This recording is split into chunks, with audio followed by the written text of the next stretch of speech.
speaking of others, let's dive into Curaleaf. So Curaleaf, let's see how they did. Big and wide. Curaleaf, what was that?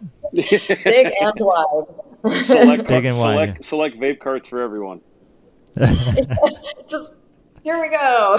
I saw something in their Q2 note about a deal with Rolling Stone and select vape carts. So maybe Brady, you're absolutely right. Everybody, including Rolling Stone. You get a vape cart. You get a vape cart, and you get a vape cart. That's right. And now select gummies and select everything. $312 million in revenue, sequential quarter-over-quarter growth of 20%, year-over-year growth 166%. Yeah, that's a great comment, Emily. Speaking of, why they kind of do a little bit of everything. They talked about their European acquisition. They talked about some stuff in Colorado. Any highlights? Brady, I know you were taking a look at this. Yeah, for me, the top line number is obviously massive. It's a big number, Yep. And it's by going wide.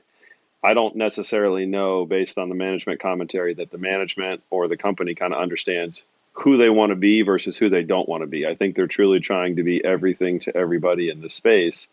And at some point in time, you got to pick a line. And at some point in time, you kind of got to know who you want your target consumer to be. The market that's closest to me, which I regard as kind of the real testing ground for MSOs, is Florida, because it is truly vertically integrated. You don't have any brand competition in your own stores.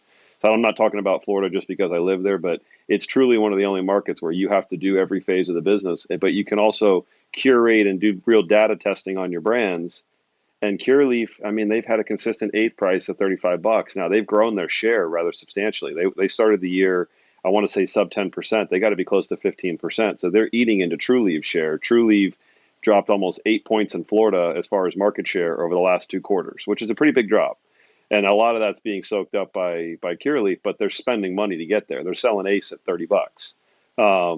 So you look at the margin, it explains the margin. They're moving a ton of product. They're playing the game, the seesaw game, increased top line revenue at the expense of margin. I think their margin was like 49%. So again, we're selling a federally illegal substance that's a ticket to basically get in the game pre-legalization, and you're running a margin that's 49%. That to me is something that they need to address over the next couple of quarters and start beginning to price and cultivate products that they can sell to achieve a higher margin. But they kind of did the game of, do you want to post top line revenue or do you want to focus on your margin and your profitability? And they went top line revenue. You look at you look at net income. Put Curaleaf's net income next to GTI's or TrueLeaf's. It's not pretty.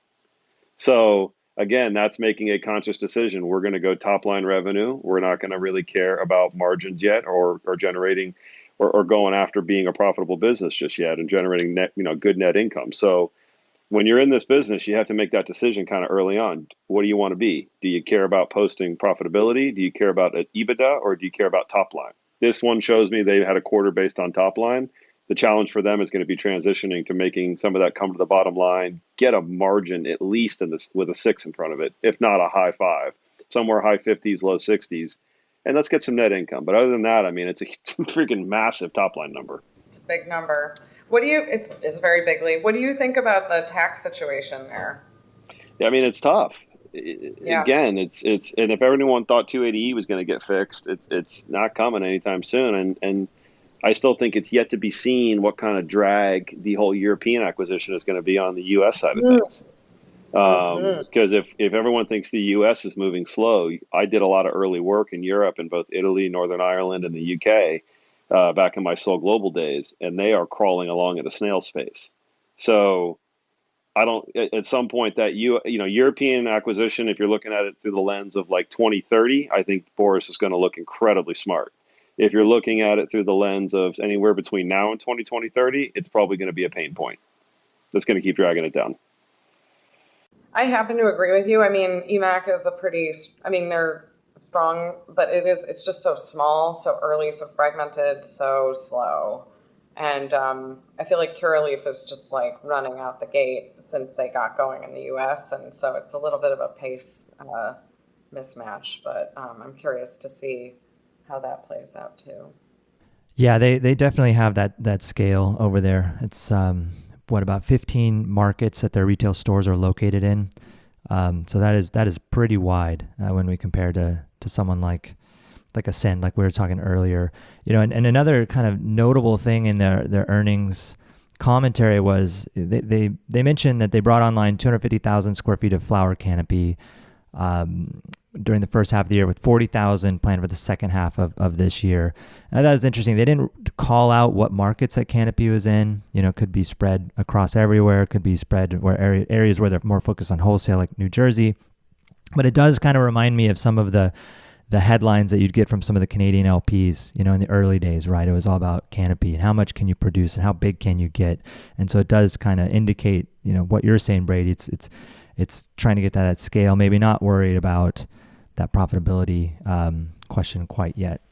Well, the canopy size thing, that's a really good point, Cy. And it brings me back to the days of when we were getting the canopy press releases and the Chronos press releases and the T-God and everybody, Afria, and they were all running hard against each other.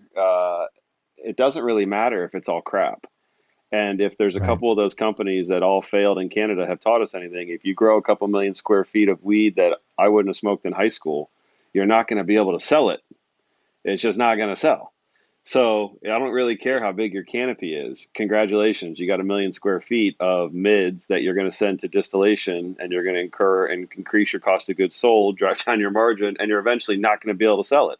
So it's like, congrats. Every time I hear someone talk to me, and I get a lot of pitches about canopy size, it's like I go back to PTSD from Canadian days in the early days. So it's like, it's a very good point. If I was giving free advice to the Curaleaf IR team, it would be to focus on what is your yield, what are you growing, what is the net selling price per gram that you're achieving.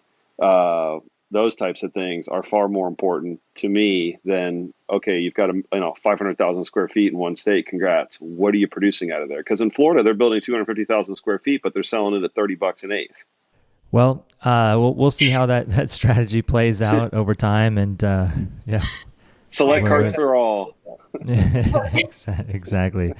They've got a very focused CPG strategy with Select, I would say. And by the way, it's a good product. I mean, I'll give them this for a mainstream distillate vaporizer cartridge, and even in some cases a concentrated vaporized cartridge, whether it's resin or rosin.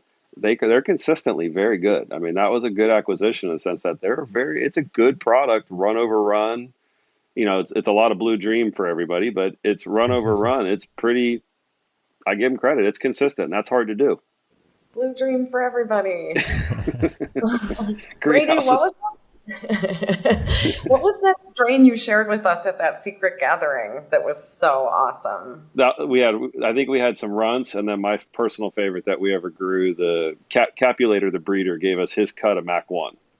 Mac 1's just poof, it's the best. It never disappoints, and that cut's really special.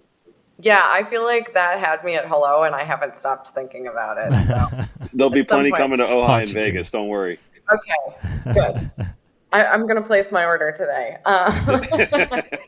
All right. I got you.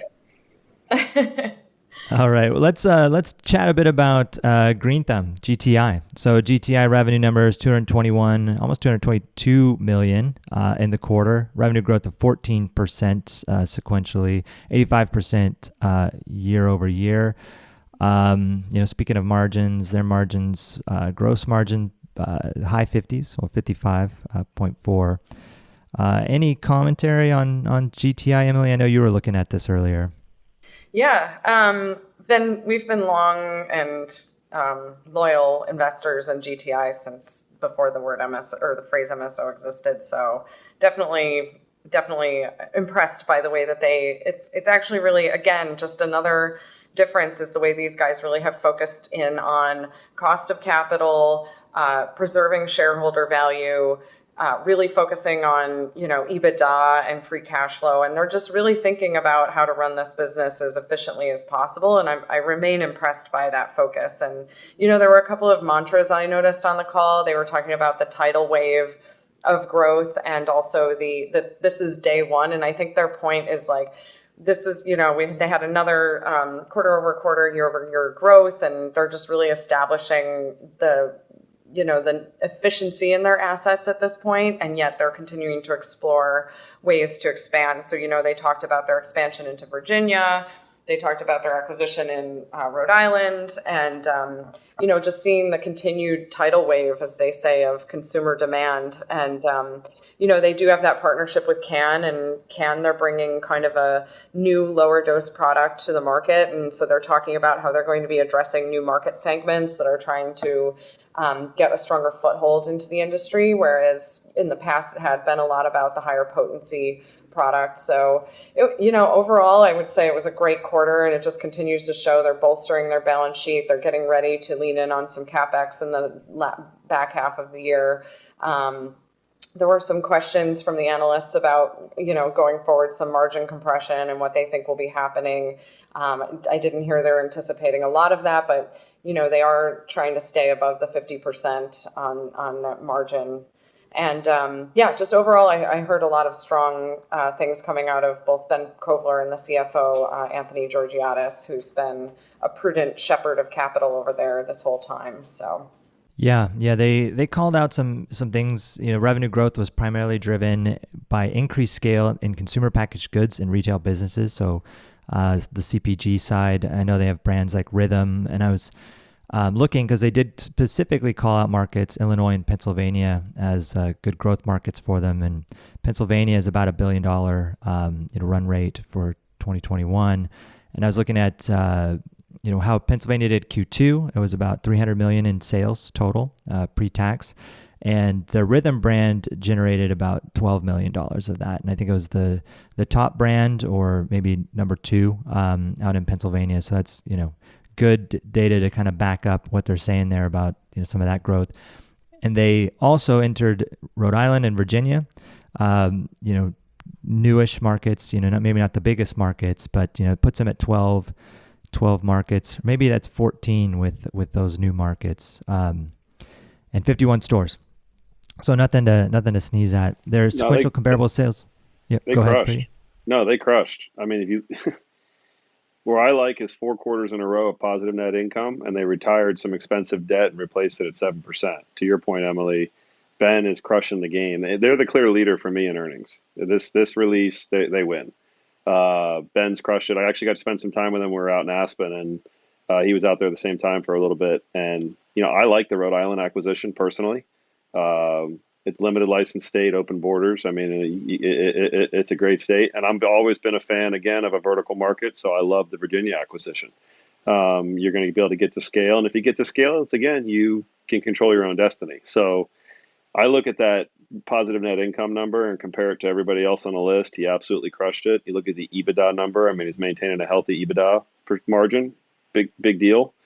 But if you look at the trajectory, they are starting, in my opinion, they are the best balanced as far as what they're developing at retail, how they're bringing it to market. And one of the things I'll always give Ben credit for, from his conference call music to how he handles himself in the marketplace, he keeps it real, and he's got a level of authenticity that still kind of pays a little bit of homage to the cannabis culture. So something that really matters to me, that I'll give him always a kudos for that. But as far as being a steward of capital and growing responsibly, they're absolutely crushing it. Listen to High Rise on all major streaming platforms and watch the visual on YouTube.